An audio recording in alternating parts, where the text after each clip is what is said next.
چرا آخوند افراطی شیعه مردم را به دوزخ می‌کشاند؟ تازه همین حرف شما خیلی بی‌دلیله. اگر مبنای شما اینه که از غیر خدا کمک نباید گرفت، در کجای قرآن آمده که از زنده میتوان کمک گرفت، از مرده نمیتوان کمک گرفت؟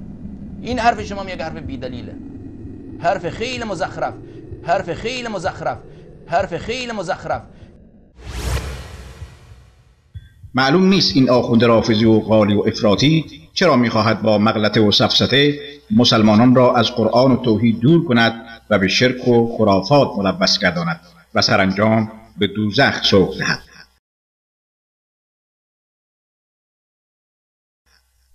خداوند متعال به امت اسلامی افتخار توحید و یکتاپرستی نصیب فرموده است و عقل و شعور انسان موحد و یکتاپرست بسیار سریع و دقیق کار میکند.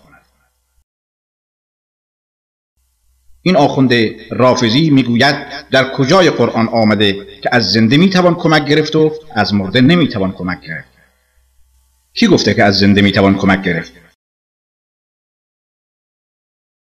آن چیزی که شما کمک از زنده مینامید در عالم اسباب است و چیزی که قرآن آن را از غیر الله نفی میکند کمک و نفع و ضرر در امور مافوق اسباب است.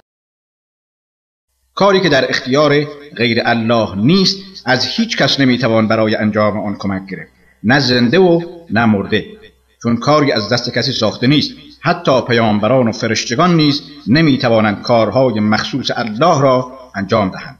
مثلا شفا دادن مریض کار الله است. آیا غیر از استعمال اسباب ظاهری کسی قدرت و توان شفا دادن را دارد؟ قطعا نه. نه زنده چنین اختیاری دارد و نه مرده. لذا الله متعال از زبان ابراهیم خلیل علیه السلام موحد بزرگ در سوره شعراء می‌فرماید: و اذا مرضت فهو یشفین. هرگاه مریض شوم تنها الله مرا شفا می‌دهد. شما میگویید امام و امامزاده هم شفا می‌دهد. دروغ میگویید، مغلطه میکنید.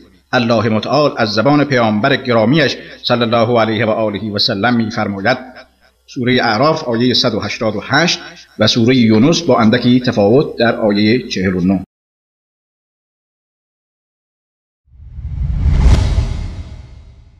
قل لا أملك لنفسي نفعا ولا ضرا إلا ما شاء الله ولو كنت أعلم الغيب لاستكثرت من الخير وما مسني السوء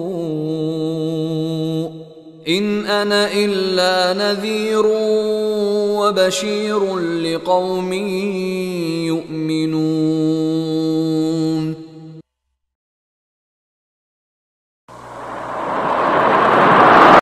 بگو ای پیامبر، من مالک نفع و ضرری برای خودم نیستم الا ماشاء الله، مگر آنچه را که الله بخواهد.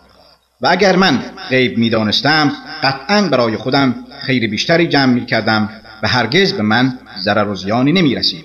من جز بشارت دهنده و بیم دهنده برای اهل ایمان نیستم.